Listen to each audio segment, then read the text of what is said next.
El ejemplo que da ella es que trabajó en otros condados, dice, sabiendo el problema, que es el problema, ¿quién va a resolver el problema? Ella está allí para escuchar, aprender y siempre poniendo otra gente en vez de ella primero. Dice, ¿cómo tú te quieres ir de este mundo y cómo quieres dejarlo? Haciendo que, siendo que tú, si tú eres la que hiciste algo, ¿cómo quieres que se acuerden de ti? Haciendo que la diferencia, trabajando. Siempre dice que le reza a Dios y se sienta allí para decir, tráeme la persona que necesito traer para expresar lo que necesito hacer para esta gente y que seamos una voz. Eso es lo que ella quiere decir.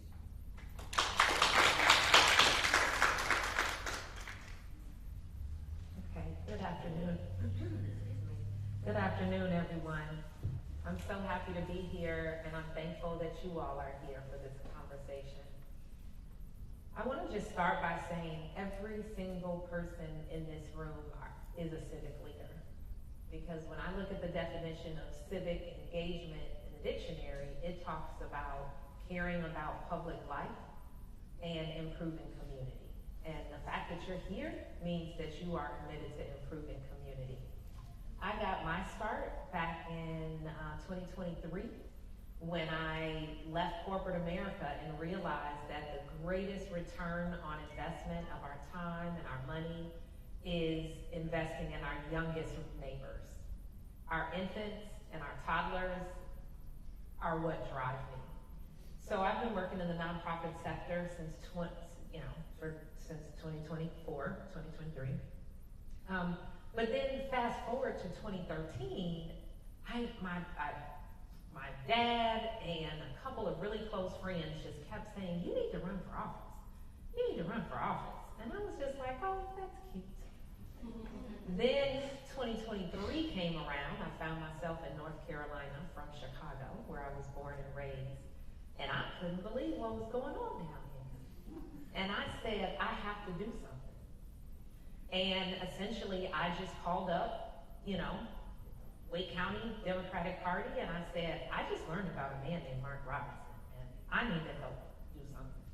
And that, through volunteering, turned into an opportunity to be on the ballot in 2024 as a state house rep. I never thought that I would be running against one of the toughest races in North Carolina. But I was just driven by so much that was at stake in 2024 and just called to service. So I would say that I got my start just really driven by a desire to help really young children and the adults in their lives. And I haven't let off the gas. And right now I serve as a Wake County Commissioner, and I see the world through little people. And until they are well, our community's not well. Ella mira la vida entre esos niños. Ella sirve para los niños pequeños. Ella vino de Chicago, nació en otra parte, de otras fechas desde cuando ella, a donde representó, en donde trabajó, que estuvo haciendo. Llegó aquí y siempre tiene ese deseo por hacer más. Y dice, nunca lo dejé ir y por eso estoy aquí y está trabajando ahora con los niños y los adultos.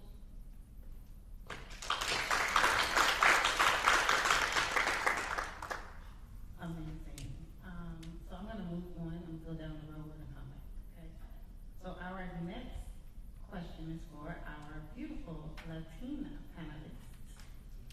Mrs. Jen, what does it mean to you as a Latina to have your voice and vote represented in our democracy?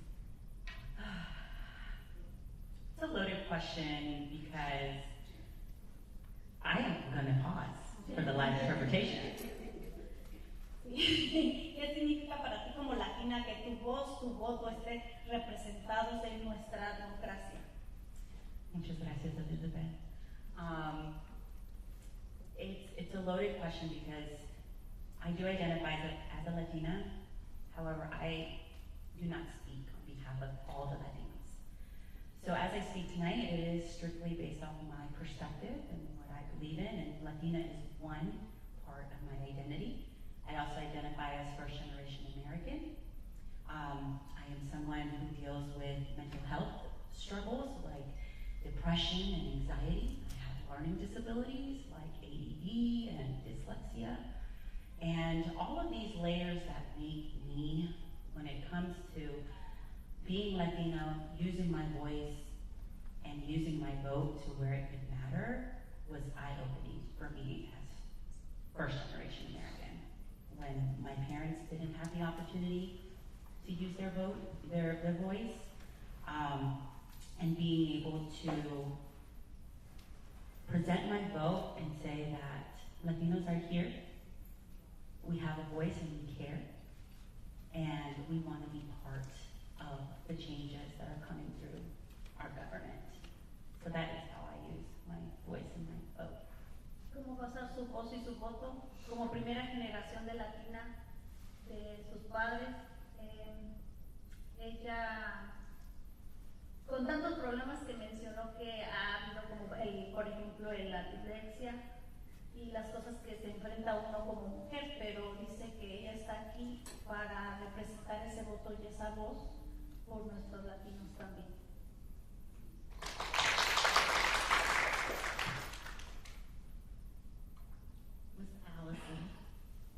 Ms. Allison, as an educator, how do you see voting and policy decisions directly impacting schools, classrooms, and students?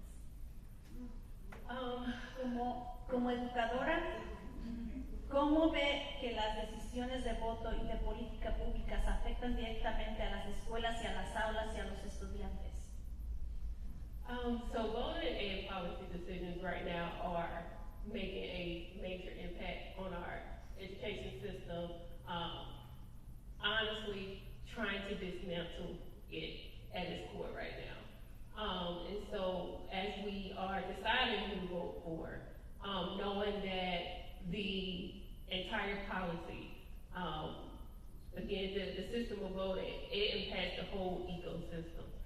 From our funding, and naturally that trickles down to what staff positions can we have in our schools, what resources can we have. Again, those policies that are put in place to protect those who are disadvantaged, those who may be multilingual, those who are lower income, our lunch programs, our transportation, being able to even get there to have an education can and will be impacted if we don't stand up right now and say that, no, we need to be heard. And that's one of the things that is really near and dear to my heart, knowing that a lot of people have already been disadvantaged. And so to set us back, if we don't decide to, again, make our voices heard right now, it's not just what will impact us in this very moment. This will be generations to come where we have to try to navigate this system that, again, already is set up against most of the people sitting in here, all people sitting in here. And knowing that, especially our younger generation, knowing that the impacts that are going to be had now are going to affect you, your children, your grandchildren. And so, again, just knowing that all of the policies, all of the funding, all of those things, and we are at a pivotal moment when it comes to how we educate our children.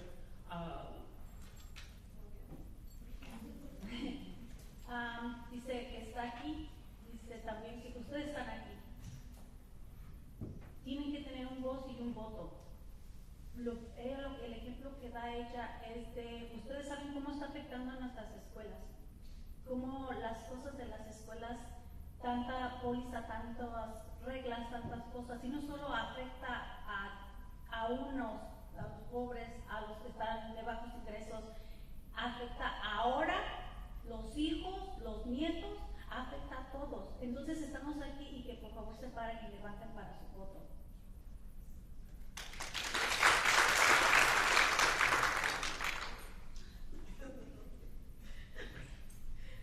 And Ms. Desiree, what issues matter most to you and your peers right now when deciding whether or not to vote?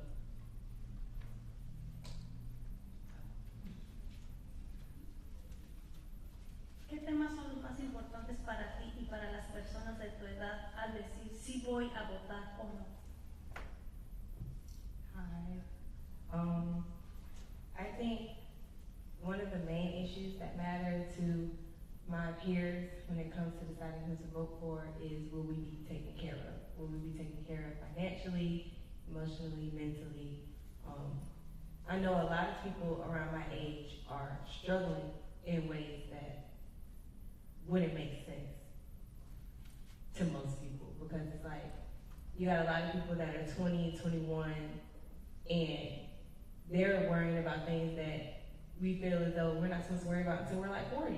But the way the economy is set up and the way that sometimes the education, like voting, wasn't really big when I was in school. Like, it wasn't something we were taught, like, hey, your voice matters.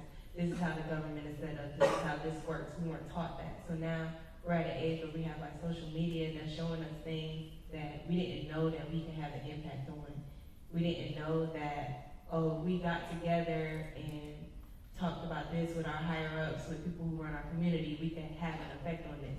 We weren't taught that. So I think it's who will listen to our needs is what we're mostly worried about. Ella contesta que ser joven y por qué se decide votar, dice, da la historia, por ejemplo, de antes, que cuando eran jóvenes ellos ni se fijaban en eso de votar, ni sabían en eso de votar, ni necesitaban eso de pensar. Ahora que ya creció y por cómo está la economía y la situación, pues ya tienen que pensar en eso. Dice, ¿y cómo para votar en quién? Nos tenemos que fijar a nuestro alrededor quién es lo que a nosotros nos importa para que haya cambio. En eso es lo que ella se basa para hacer ese voto y ese cambio.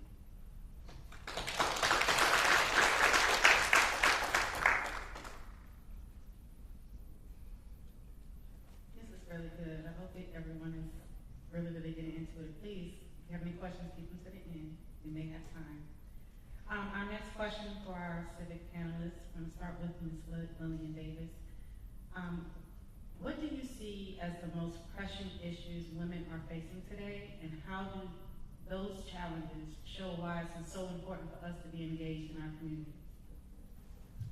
¿Cuáles crees que son los problemas más urgentes que enfrentan las mujeres hoy y cómo esos desafíos muestran por qué es tan importante que participemos activamente en nuestras comunidades?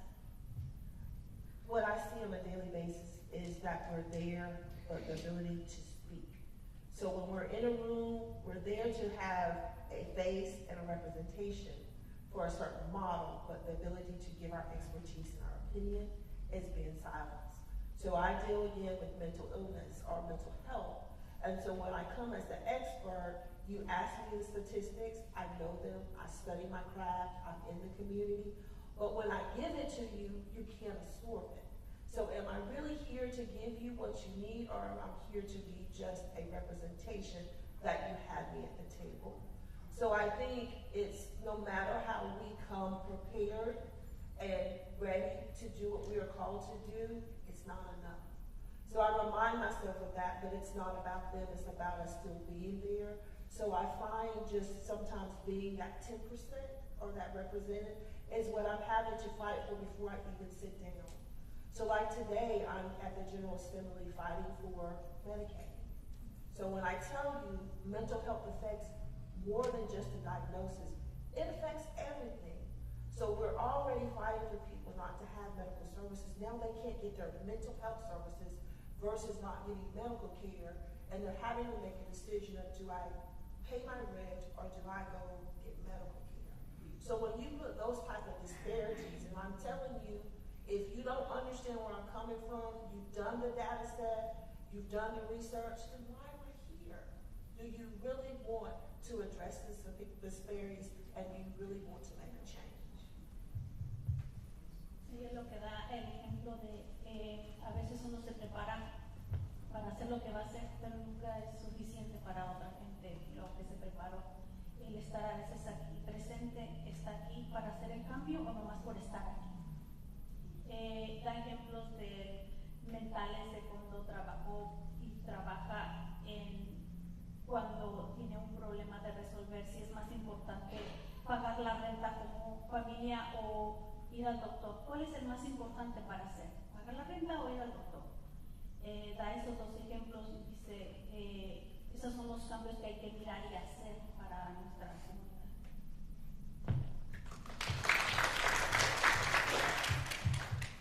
So, every issue impacts women. Every issue is on the ballot. I mean, we could start with, quite honestly, just our children, our very young girls, and the access to period products and elected officials that care about that. Access to good quality schools, access to higher ed. All of these things impact women, and I can keep going on throughout the lifespan, but when you ask what is on the line for women and what issues impact women, I mean, our reproductive health, our autonomy, our whole place in society, actually. The entire trad wife movement, trad short for traditional wives, like basically women, go back into your place, go back into the kitchen, go back into these ridiculous tropes and perspectives about women. Number one, doesn't even acknowledge the fact that most people you have gotta have a 2 working family household, let's start with that. But our place in society is at stake. If we don't vote for people that just see us and don't put us in a box, I say, I've never been married and I don't have children, so what's my place? Well, I mean, where do I go in this whole trad wife movement thing? So from our existence to our, middle school all the way to our reproductive health. Like, we need to elect people that care about the issues of women, that care about keeping women alive in the birthing process, and giving women the ability to control our bodies and our life and our, stand-upness. I mean, everything is on the ballot. I'll just stop there, but there is not an issue, literally, that we as young women of all ages that are not impacted by what's on the ballot at every level, not just the federal, but from the municipal to the county to the state to the feds. At no level should you be in place unless you can say women matter, period. ¿Qué problemas nos enfrentan las mujeres? Pues ¿quién nos enfrenta? Menciona ella todas, desde que somos mujeres hasta que nos reproducimos, hasta que nos tienen. Si nosotros no votamos y no nos hacemos saber, vamos a estar siempre como en una caja allí, encerradas. ¿Por qué? Porque nos dicen unos, pues tú eres mujer, tú nada más en la casa, la mujer, tú nada más vas a hacer esto. También tenemos voz y voto. Dice, voy a terminar aquí porque si no, son muchas más, nunca termino. Tanta cosa que a la mujer se le hace, se le discrimina. No vamos a regresar a tiempos de antes, sino que nos vamos a venir para enfrente y hay que votar.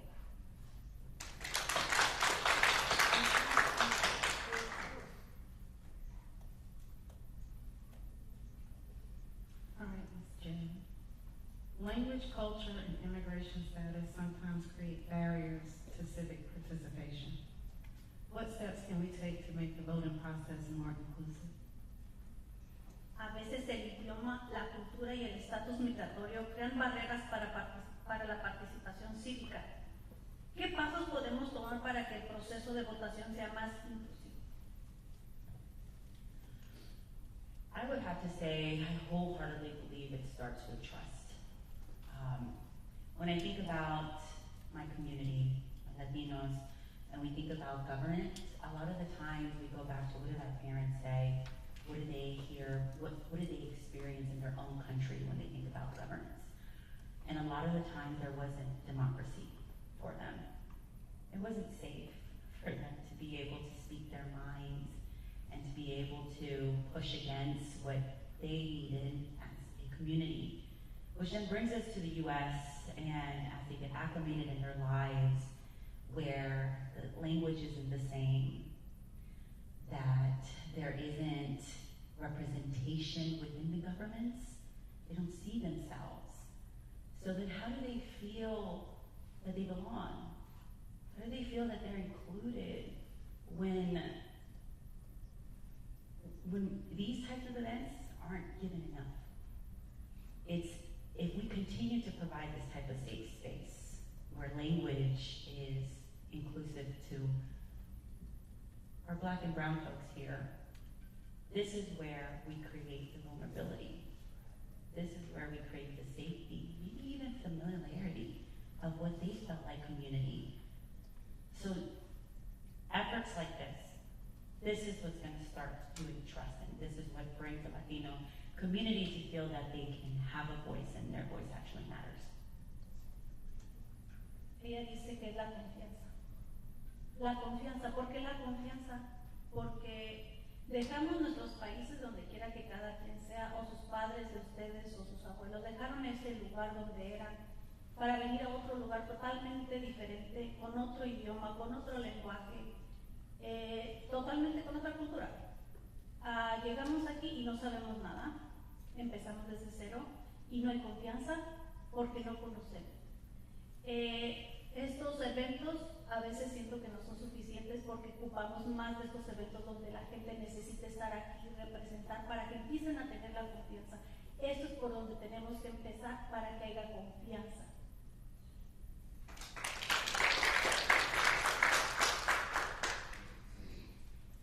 Ms. Allison, what message would you give to teachers and students about why their voices and eventually their votes matter for shaping the future of education?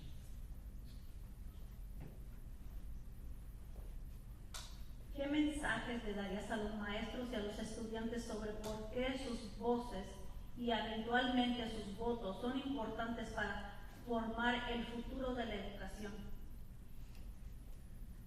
So first off, every student, every parent, every grandparent, every auntie, uncle who is involved with any student in the K-12 or college system, I would like to emphasize that you have more power than you probably realize,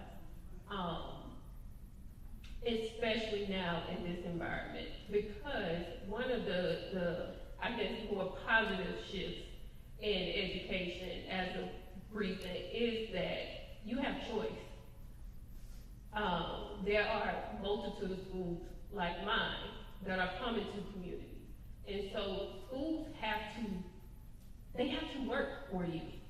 And if they are not listening to your voice, if they're not taking your needs, your concerns into consideration as they're making decisions, then you have that choice to say, this is not the right environment for me and my child, and go and find what is a good fit.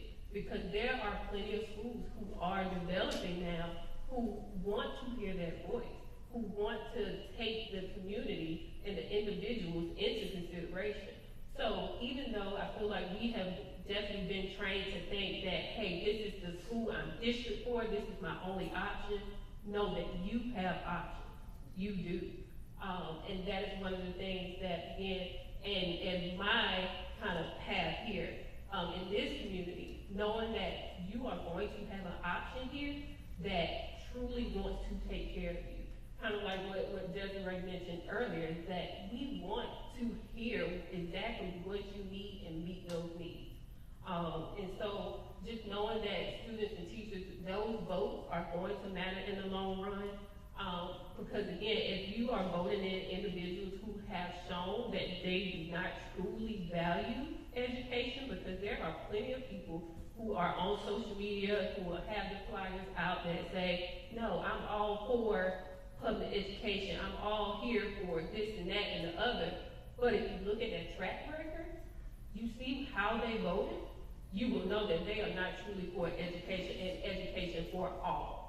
It makes a true difference to say education for all. And a lot of times, these votes those agendas behind the scenes will show us that they are not prioritizing everyone. They want to make sure that they are taken care of and everyone else has to figure it out. So please take the time to get involved and know that, again, have those conversations. You have to live with this. Our teachers and our students are the ones who have to show up and have to be there for 8 hours of the day. Do you really want to show up in an environment where you don't feel welcome, where you don't feel like you're learning anything, where you don't feel valued? And again, you have the choice to say that, hey, no, I have spoken up, and if they don't step up, then again, you use those options that you have. Dice, ¿quién tiene el poder para cambiar? Dice nosotros, todos esos que tengan, sean padres, sean abuelos, sean tíos, todos los que tengan esa persona y que vayan a la escuela porque tienen familiar allí. Todas esas personas que están a cargo de esos niños en la escuela son ustedes los que tienen el poder. Tienen el poder para hacer el cambio. ¿Por qué? Porque hay tanta escuela que si tú no te sientes bienvenido a esa escuela, hay más para escoger. La escuela trabaja para ustedes. Nosotros en la escuela, yo me voy a decir de yo, no estamos ahí nomás porque queremos. Estamos ahí trabajando para ustedes. Entonces ustedes tienen el poder para hacer el cambio. Ella da un ejemplo donde dice, cuando ustedes vayan y voten, fíjense por quién votan, involúcrense. ¿Por qué? Dice, porque al involucrarse te das cuenta si esa persona está diciendo nomás para los míos o para todos. Entonces dice que se involucren en la educación para que sepan dónde tienen que ir, involúcrense en estas cosas para que sepan la decisión que tienen que tomar y hacer el cambio.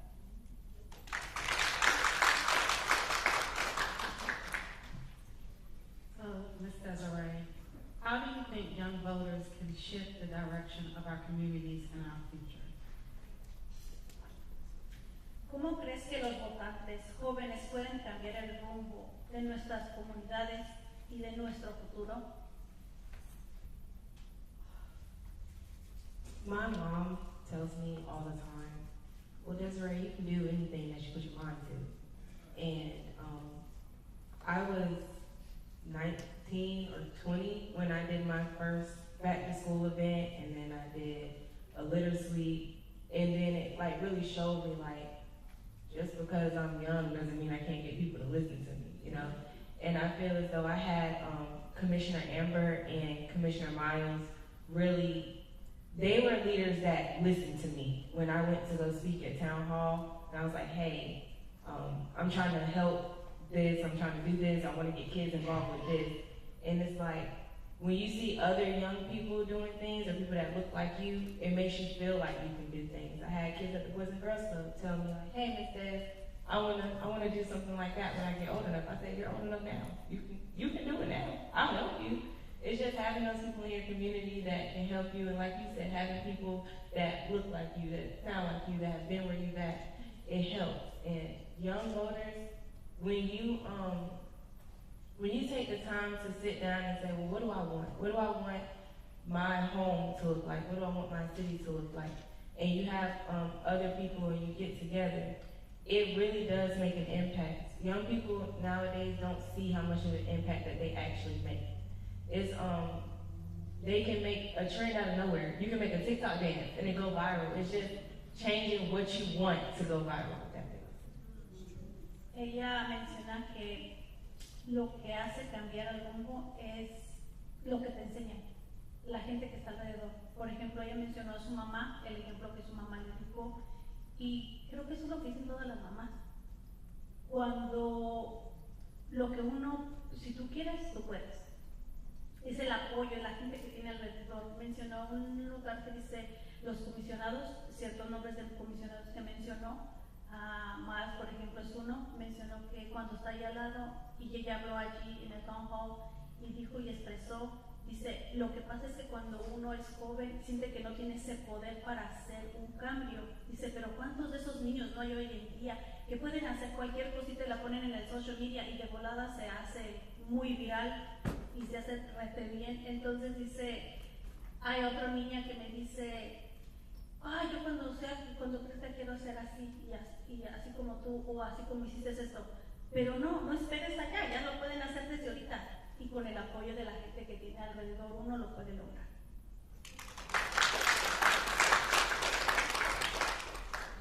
So now we have a little bit of time to take any questions from the audience.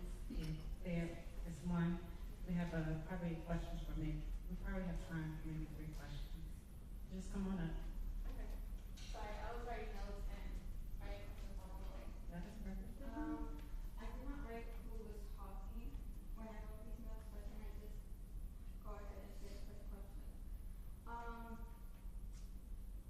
believe it was you. What do you think as first generations?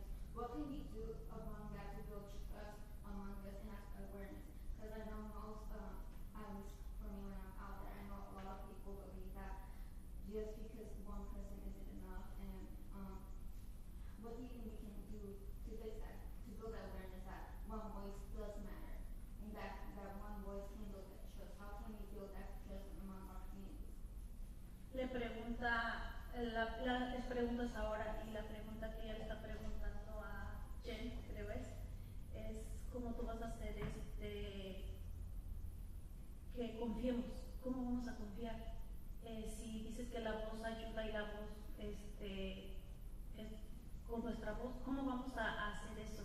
Quiere que ella explique eso. Thank you so much for your question. I appreciate it. I really do believe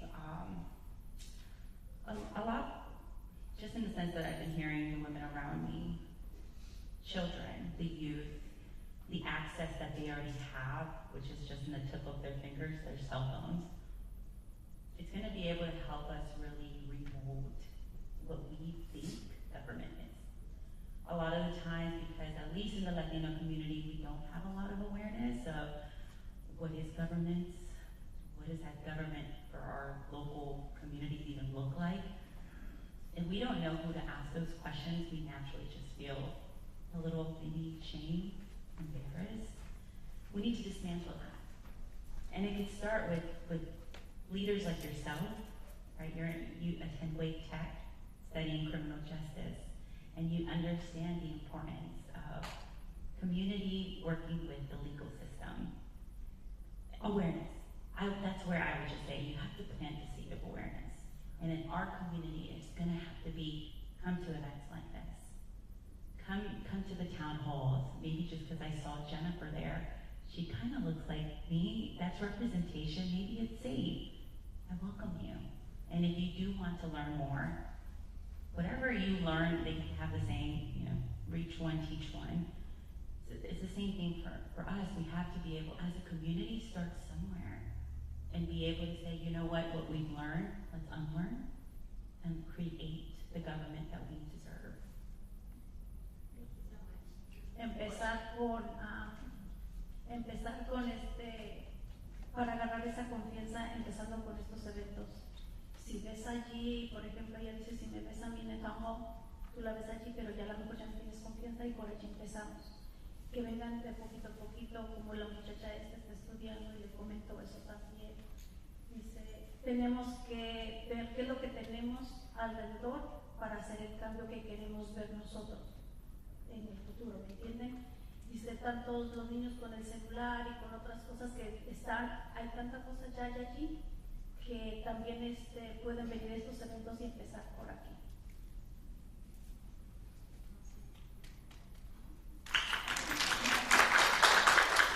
Thank you for that question. Are there any more?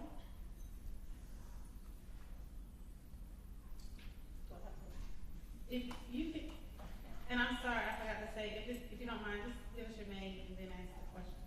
Felicia Johnson. Mm-hmm. Do I have to direct my question at specific? No, you can ask the question and then they can decide on who. I'm all for women's rights, building women, especially in the community, start local, but under this current administration, do you feel that it would inhibit a lot of your goals and your views? Do you feel that because of this administration, you kind of have more of an obstacle in place to stand up for your views? pregunta va para cualquiera que quiera preguntar. Dice, basado en lo que tenemos ahorita, lo que hay ahorita con quien está viniendo, ¿ustedes ven obstáculos para lo que pueden ver en el futuro, que lo que quieren ellas hacer y hacer el cambio? ¿Ven obstáculos ustedes para nosotros con la persona que ahorita está viniendo? Great question. I had a similar question today while I was at the GA, and I want you to follow me.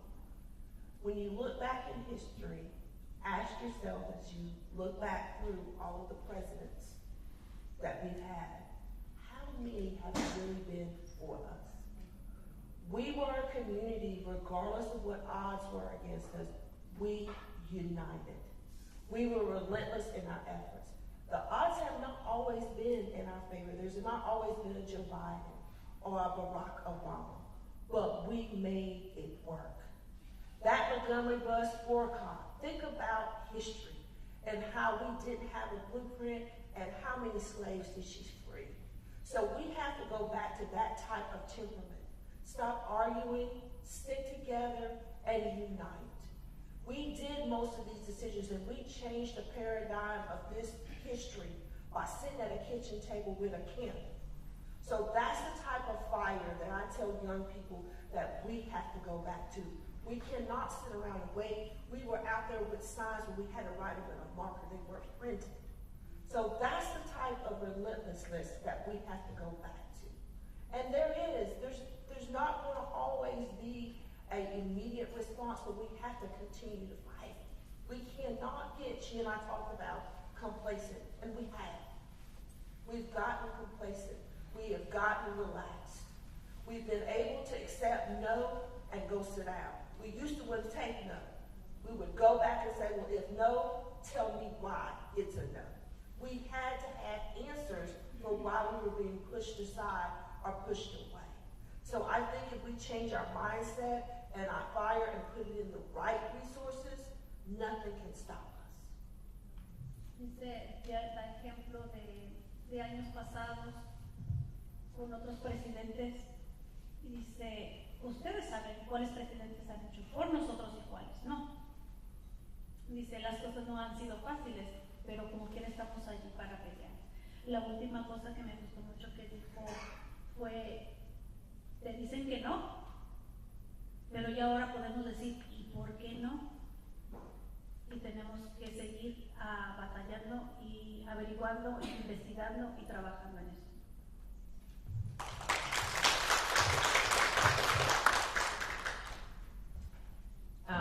Ditto to everything my fellow panelists said. Just a couple of things I want to add and really underscore.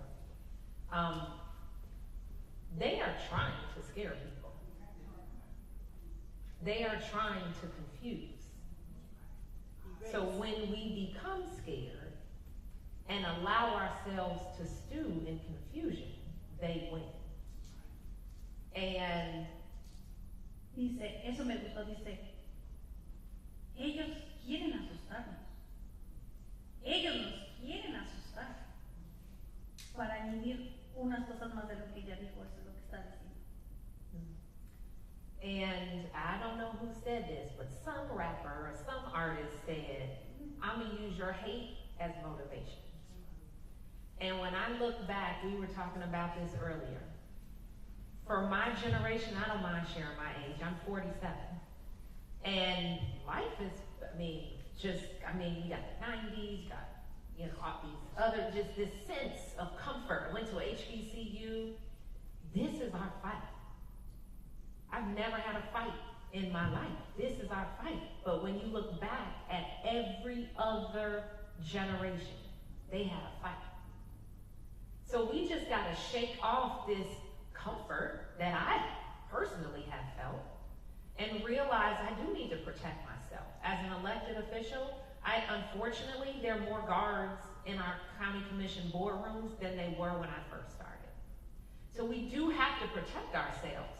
But there is a playbook of women, powerful women, who were actually facing greater odds. Y'all, we drove here. We're able to convene right here. We don't have to be at the kitchen table. with the candle?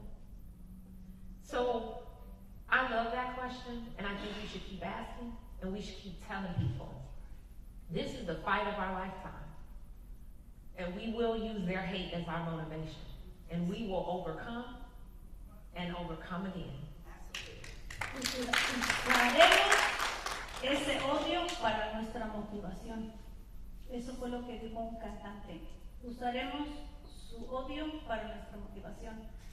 Allí siempre estaremos en la lucha y habrá siempre más mujeres que tienen por allí una gran lucha y ojos para ayudarnos y nosotros también podemos hacerlo.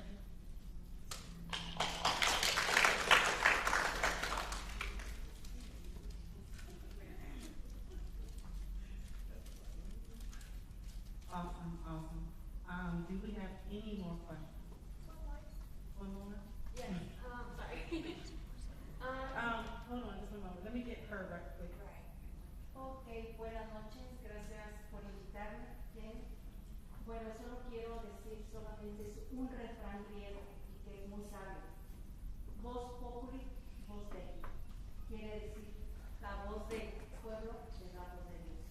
Y ojalá que se haga saber. Gracias. Okay.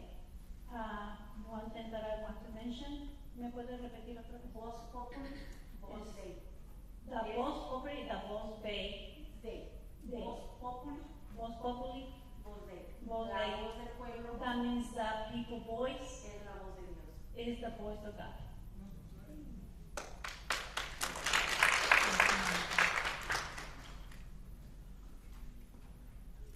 Thank you so much. So, do you want to talk about the icebreaker? Miss Tasha, come join us. I thought you had this question. The lead and our volunteers that we had today, Ms. Natasha. Excuse me, we still have a question back here. Perdón si tenemos otra pregunta. What's your question? Okay, I believe it was, Miss Allison that said this. When you say, schoolwork for us, how do you feel about the Department of Education enforcing new rules and laws that might benefit some families, but hurt or harm others? My examples are the banned books and the ban of primary care in schools.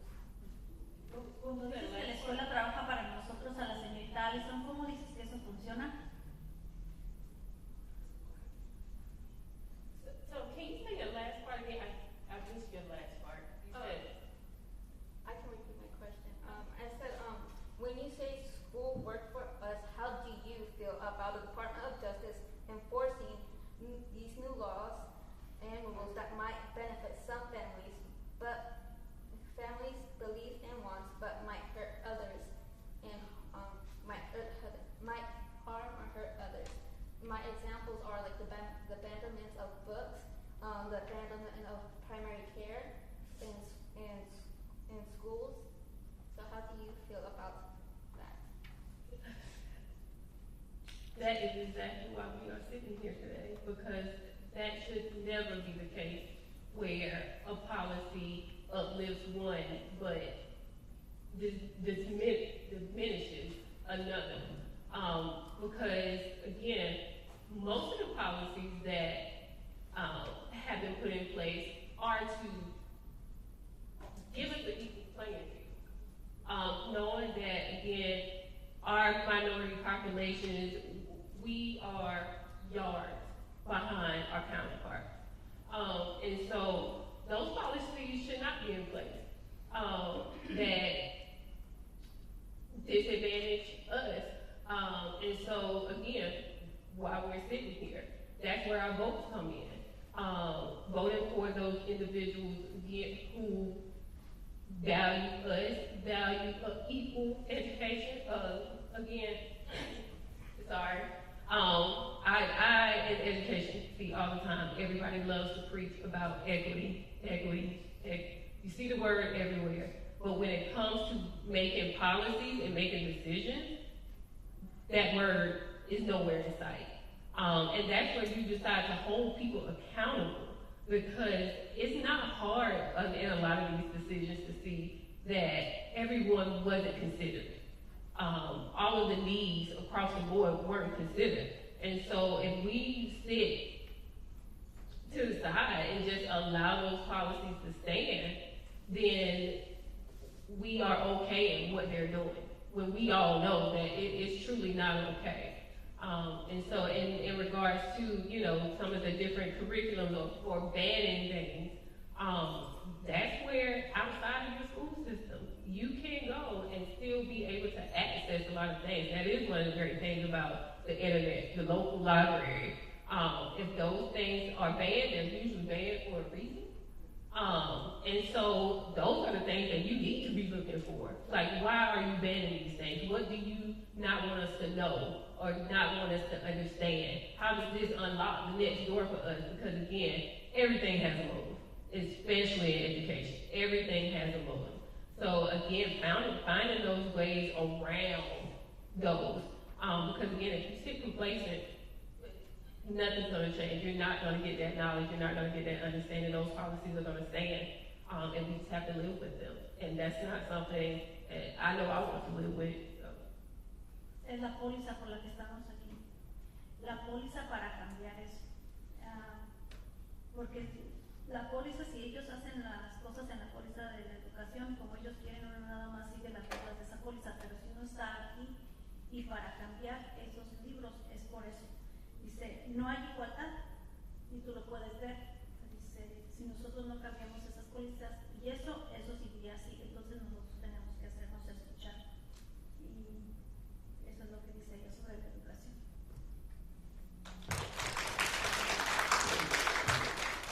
I just want to add one part to that. So what she said about no longer accepting and being complacent, take that a step further. You have the right to call your superintendent of schools. When I had questions, I called Dr. Taylor. He's very personable. I said, I need answers when you tell me you're eliminating certain psychologists, school social workers, and then school counselors. I need to know, you called me when you had children that were misdiagnosed, which were labeled special needs when they should have had mental health supports. So now we addressed that. So now you're telling me you're eliminating the supports for those kids that were misdiagnosed who now have the correct diagnosis. What are we going to do? And he said, well, Ms. Davis, of course, you know, certain state and federal funding is not there on the table anymore. Then tell me, what can we do? So you got to say, where you can't do this, what can we do? Don't let them go. They are required to give a certain support and education to all of our children. I don't have kids, but they're all of our kids. So that's why I said to him, I'll be back in 30 days, Dr. Taylor. You're my fraternity brother. I love you. But in this setting, I need to know what you can do. And I'll be back in 30 days and let you know what a solution is that we can provide for the community. Dice, quiero agregar unas cuantas cosas más. Dice, tú tienes el derecho de hablar con el superintendente de la escuela. Por ejemplo, da un ejemplo, si tiene un niño con necesidades especiales, ir a decirle y reclamarle, yo necesito ver en esa situación, como está el niño, la necesidad que necesite el niño, entonces quiere ver cuál es el cambio para ese niño en la escuela. Dice, ustedes tienen el derecho. Ellos, dice, ellos tienen el derecho de decirte qué es lo que tiene que seguir. Ellos tienen que hacerse responsables del título que tienen y hacernos saber cuál es lo que tenemos que hacer. Tienen que resolverte. Dice, si yo le pregunto a cierto niño de cualquier necesidad y necesito resolución, yo puedo regresar otra vez en los tantos días, pero necesito que me resuelva, porque para eso está. So just to quickly add to that, because I know that there is, I wouldn't say a misunderstanding, but one of the things I know in the school system, they don't always make clear to people. Everyone has a fault. Everyone. A lot of times parents think that the principal is the end-all be-all, and that is not true. That is what your central office is for. That's what your board of education is for. Like Lillian mentioned, you can go to your superintendent. You can go and talk talk to your assistant superintendent. If at that building level, your principal or your school counselor or your assistant principal is not doing what you feel like is in the best interest of your student, then you go up the chain. And a lot of times they don't publicize that because they don't want to be bothered. They don't, like, I have other things to do, but no, you hold them accountable. You pay for their salaries, and so if you are not getting what you need at that school level, you go up the chain. Everyone has a voice. Y ella volvió a añadir, dice, todos tienen la voz de ir al superintendente, todos tienen la voz para ir a, porque lo que pasa es que si ustedes no hacen eso, ellos no van a estar publicando que estoy aquí para resolver tus problemas, entonces no lo hacen, pero ustedes tienen la voz de ir a preguntar para que ellos hagan lo que necesiten hacer en cambio a lo que ustedes necesiten con su familia, con sus hijos, con la comunidad también vaya, porque somos muchos.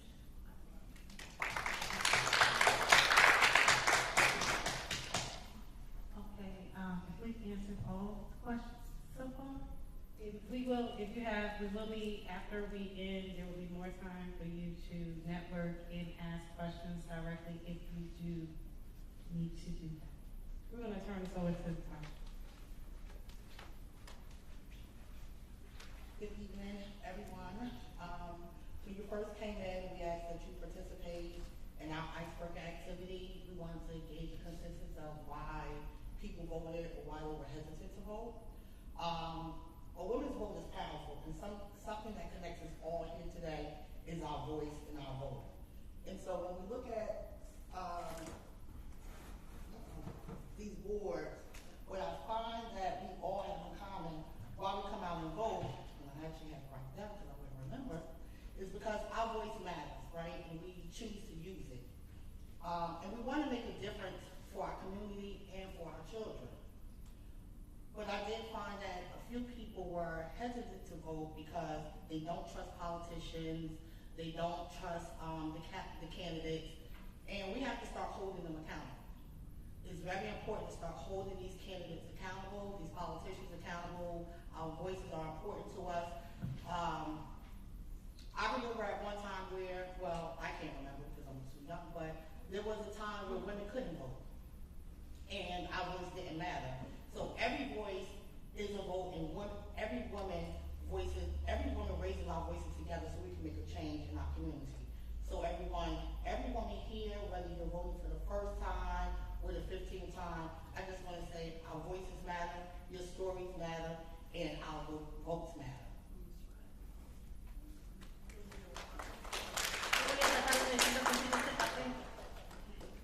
Dice, las mujeres, el voto de la mujer es bien poderoso.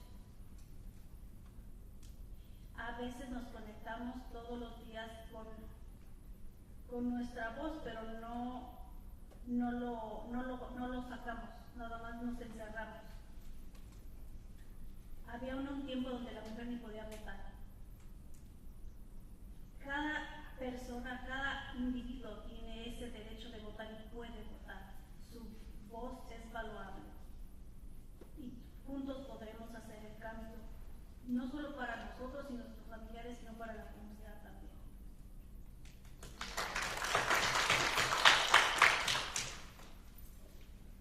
Okay, so if that was, if all of y'all are full like I am, this has been a really, really good conversation. We want to definitely thank our panelists. All of the questions were answered to the best of their knowledge, and they were able to kind of articulate to you guys. But Dara will be here for a little bit. If you have any questions, feel free to ask them. I'm sure they're open to receive.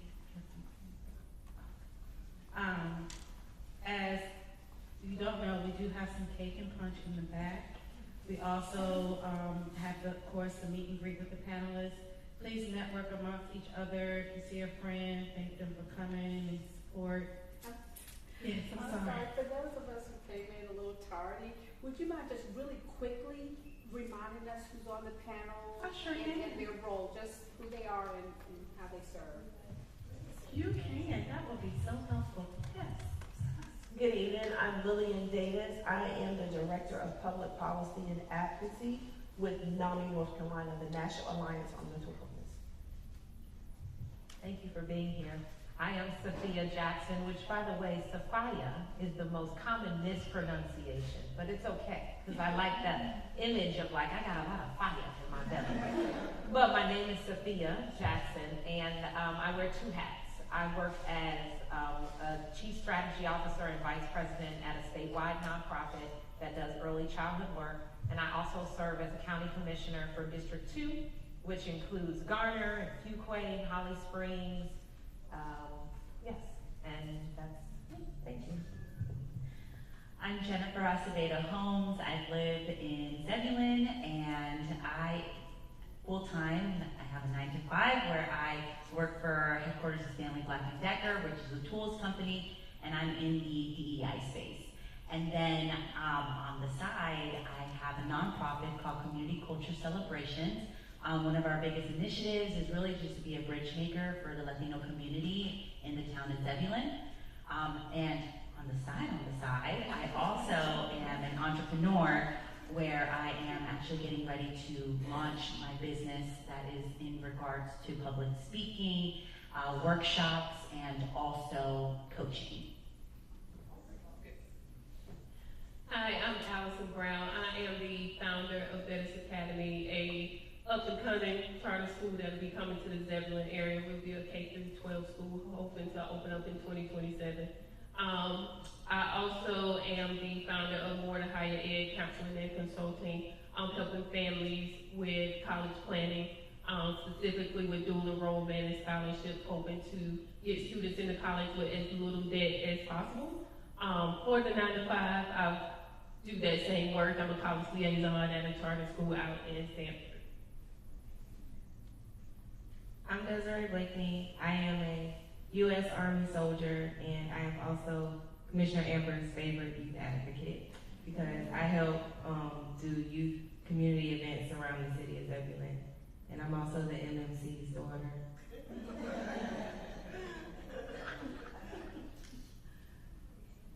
Bueno, ella está dando las gracias a todos porque vinieron. Dice que también ella tiene que compartir una agüita, un punch, le dicen ellos. Y también lo último que oímos fue que cada quien se volvió a introducir porque para las personas que llegaron tarde. Okay, awesome. If there's nothing else, again, it's cake and punch. Cake and punch is in the back. Meet and greet with your panelists. And as well, Annette McMillan, a financial representative who takes an educational approach to how money works. She educates on getting out of debt and income enhancement strategies for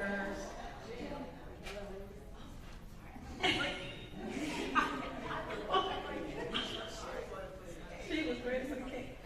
Okay, I'm sorry, let me start over. Annette McMillan is a financial representative who takes an educational approach to how money works. She educates on getting out of debt and income enhancement strategies for overall financial health. She is also in the back. And really, really quickly, we're going to hear from Amber and then close out.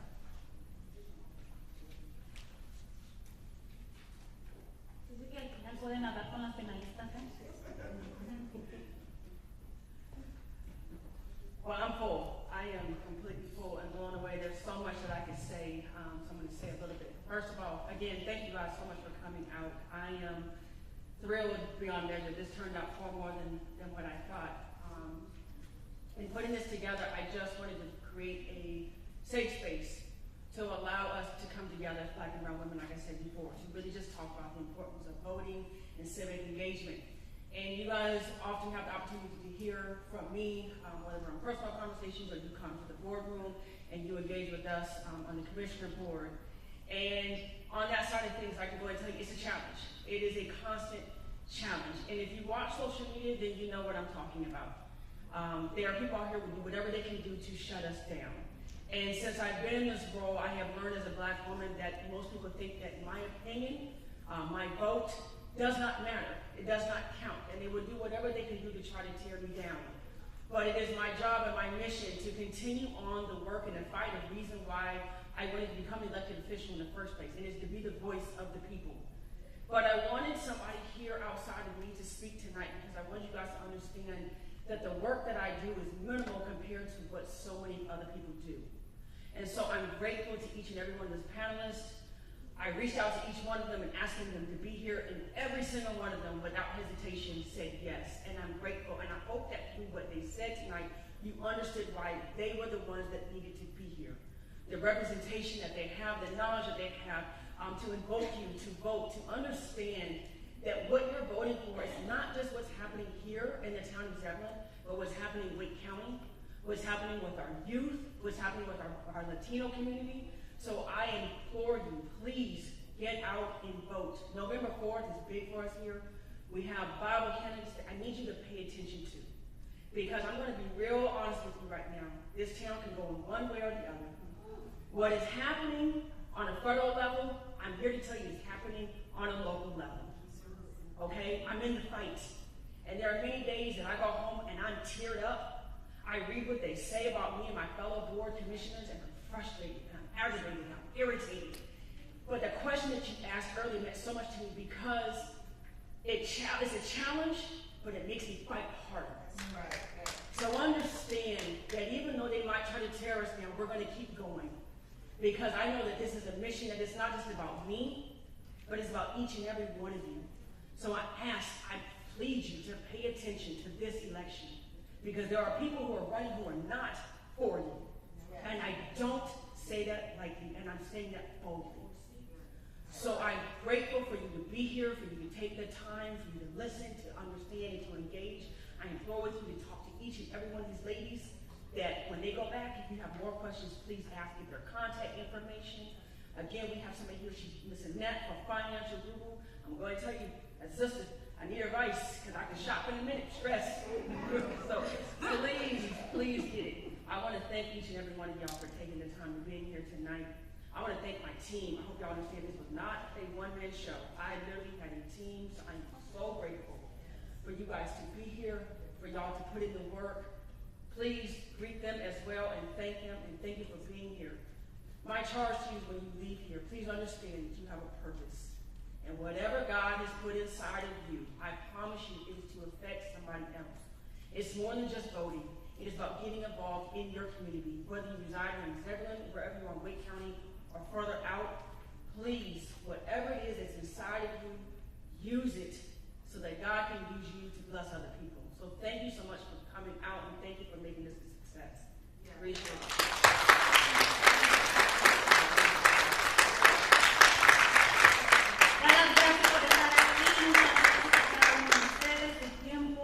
Dice que por favor salgan y vayan y voten. Ella da muchos ejemplos de que en la social media hay muchos desastres donde a veces no quieren que estemos aquí usando nuestra voz, pero por favor salgan, involúcrense. El voto es en noviembre 4. Vote November 4th. Oh, and yes, cake and punch. Y que también que no se vayan sin comerse el punch y el pastel. I do want to thank Amber for organizing this, for bringing us all together. I know that the work that you do is tiresome, but every time I see you show up, it inspires me, and I just want to say thank you for taking the charge in this and in your work as commissioner. So.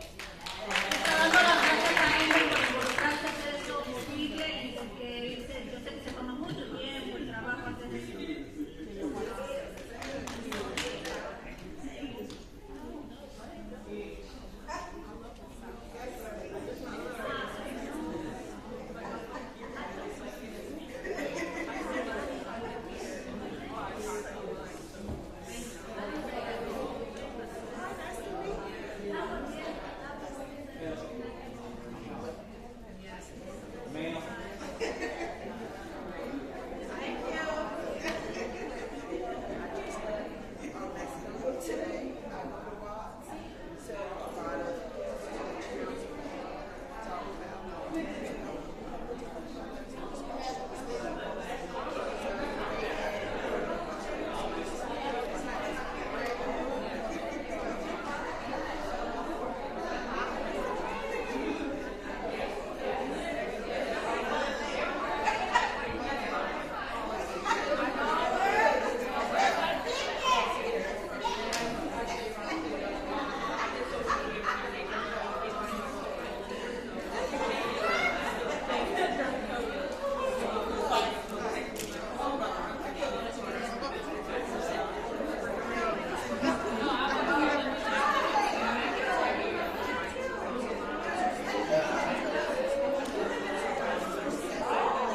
literally getting on this picture. I'm just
Come over here, we got more room.